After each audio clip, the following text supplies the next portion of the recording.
everyone, and good morning, and welcome to another event for Conversations for the Future, Energy and Space. My name is Leo, and I am the design manager here for Foundation for the Future.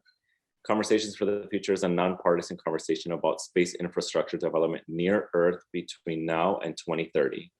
Foundation for the Future is dedicated to the creation of a public-private partnership for space infrastructure development. To learn more, please visit our website at www.f4f.space or reach out to any of our team members on your screen. I have the pleasure of introducing our morning speakers today, beginning with our co-founders who will kick off today's event. First, let me introduce Tim Chrisman. Tim is Executive Director and co-founder of Foundation for the Future. A former CIA and Army intelligence officer, Tim supported the National Space Council and the Joint Staff at the Pentagon. He holds master's degrees in intelligence studies and international relations and affairs, both from American University. Mr. Chrisman is the author of the book Humanity in Space and of various articles about the expanse of our civilization in space. Tim's next challenge and mission is to make space accessible, survivable, and ultimately routine enough to be boring. And our other co-founder is Lila Gislason. Lila is co-founder of Foundation for the Future and leads marketing and development efforts. Ms. Gislason is a seasoned marketing executive with an extensive knowledge of change management, design thinking, and brand alignment. She previously worked in marketing across Fortune 500 companies and is passionate about helping teams bring out the best through cultural development. She studied industrial design at the University of Michigan and is joining us from Ann Arbor. Hi, Tim. Hi, Lila. How are you? Great. How are you, Leo? Thanks. Doing great. It is a rainy day in Akron, Ohio, where Tim is currently on location, but he is prepared with his Galaxy umbrella as we speak. I am, yes. And I'm here at Northside Green in downtown Akron. A little, I think they call it a parklet. It's a small parking lot with some benches. But behind me, and I chose this spot because behind me is Luigi's Pizza. It's a pizza shop that's been here since 1949. They are cash only, haven't changed their recipe since 1949. On the other side of the street is the Akron Symphony. And I thought those two things were really emblematic of the sorts of people we're targeting. Marketers would label Luigi's Pizza owners, I think late adopters would be the most polite way marketers would talk about them. They don't accept credit cards. They haven't changed their recipe. So they're clearly a hard target for change. But in their eyes, what works, works. Why change it? And the same with symphonies. You don't associate symphonies with modern or space.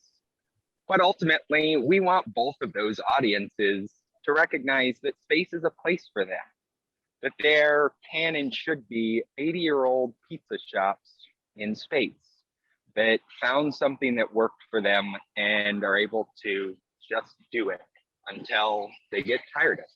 And so that's why I chose this backdrop. And what I want to sort of reinforce as we go forward throughout the day and are talking about space-based solar power, business plan competitions for exciting new startup companies with new ideas and business plans, is having in the back of your head, how would I bring along the owners of Luigi's Pizza?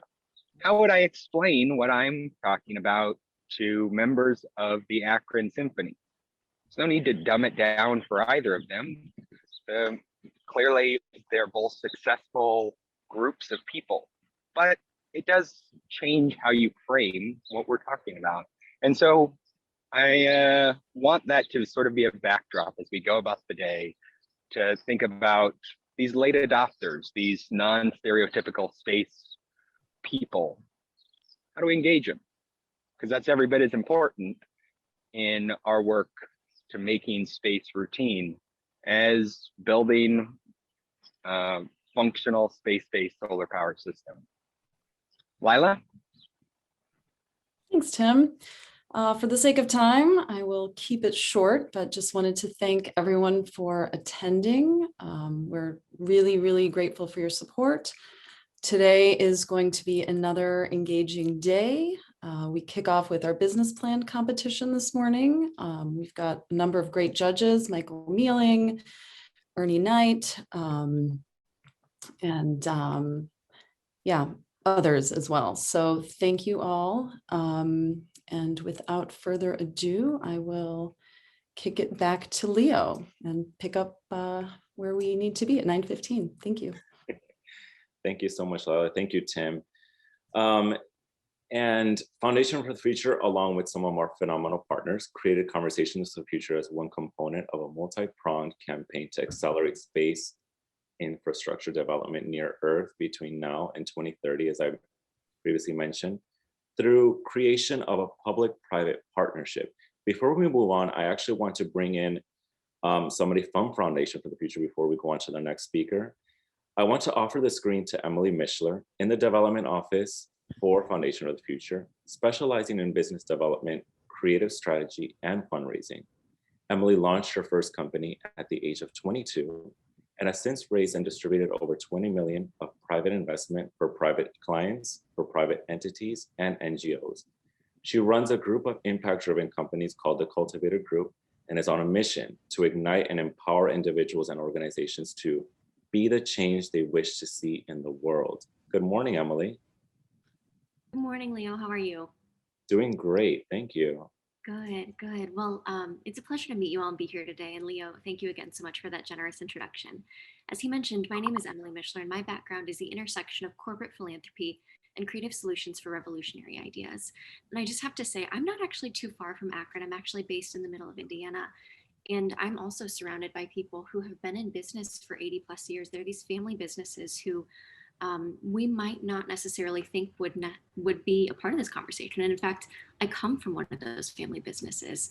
So I myself, and I think many of the folks who are not only on this call, but also on the live stream, can really empathize with the importance and the urgency of the conversation that we're having today, and figuring out how we can continue to have that conversation in a way that resonates with so many different kinds of people. So with that being said, thank you so much again, all of you, for joining us in Conversations for the Future today. As our relationships all over the country and all over the world, and even out of this world, continue to grow and progress and continue to be made, it's becoming more important than ever before to have the infrastructure in place to support the Foundation for the Future's growth. And we're positioning the Foundation to be able to continue this important work for years, if not generations to come. From our conversations today, it's abundantly clear that our work is disruptive, it's necessary, and the time is now. And that means we need your help. The comprehensive vision, expertise, dedication, and momentum of the speakers today, and the vision of the Foundation for the Future, the powering force behind Conversations for the Future, is more impressive and important than ever before. The future the Foundation is building is inspiring and worth investing in. This future, in space and beyond, is being built one relationship, conversation, and connection at a time. In order to continue this momentum in building and contributing to this caliber of event, conversation, community, and connection, we need your help. We need you, our allies, attendees, partners, advocates, and friends, to spread the word about our important work through social media, invite like-minded and like-hearted peers to our events, and to help us connect with philanthropists and organizations who believe what we believe, that the future in space is ours for the building, and the time is now. We're so excited to announce 3 different avenues to become involved if you're interested in financially supporting our work. On the corporate level, we have the opportunity to sponsor Conversations for the Future. More information is available at the QR code, and also sponsor the Foundation at large on a monthly and annual basis to support our important work. If you, your friends, or family are inspired to support us, we welcome your contributions on a personal level to support building space infrastructure and economy. The Foundation has also recently launched a corporate and individual membership program whose mission is to connect like-minded and passionate individuals who see the near-term potential in space.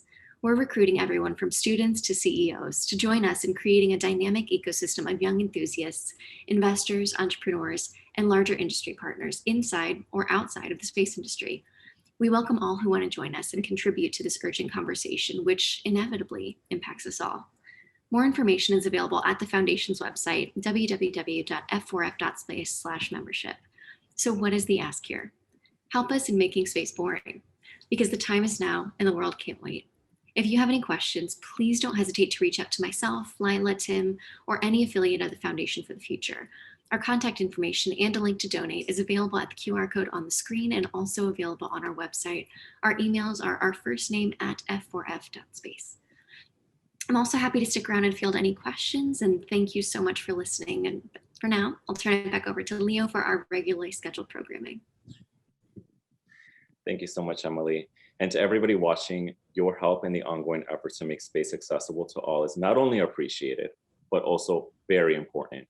Conversations for the Future is a nonpartisan event about near-Earth space infrastructure from now to 2030. And if you would like to support this cause or to sponsor one of our events, please visit our website at www.f4f.space. That's the number 4. We're grateful for the support of our corporate and individual partners.